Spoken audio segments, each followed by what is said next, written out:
حضرت سیدنا ابو سعید خدری رضی اللہ تعالیٰ عنہ سے روایت ہے، آپ فرماتے ہیں کہ کریم آقا صلی اللہ تعالیٰ علیہ وآلہ وسلم نے اپنی لخت جگر سیدتنا فاطمہ الزہرا سلام اللہ علیہا کو ارشاد فرمایا، اٹھو فاطمہ بیٹی اور اپنے قربانی کا جانور لاؤ، کیونکہ تمہارے لیے اس کے خون کا پہلا قطرہ زمین پر گرتے ہی اللہ پچھلے سارے گناہ معاف فرما دیتا ہے۔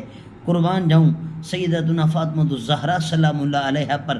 آپ نے ایک سوال عرض کیا، عرض کرتی ہیں یا رسول اللہ صلی اللہ علیہ وآلہ وسلم، کیا یہ بشارت، یہ خوشخبری جو ہے یہ صرف ہمارے لیے ہے یا باقی مسلمانوں کے لیے بھی یہ خوشخبری ہے؟ میرے کریم آقا صلی اللہ علیہ وآلہ وسلم نے ارشاد فرمایا، بیٹی فاطمہ، قال بل لنا وللمسلمین، ہمارے لیے بھی یہی اجر ہے اور آنے والے تمام مسلمانوں کے لیے اللہ نے یہی اجر رکھا ہے۔ اسی لیے فرمایا گیا کہ جب بھی قربانی کرو تو خوش دلی کے ساتھ کرو۔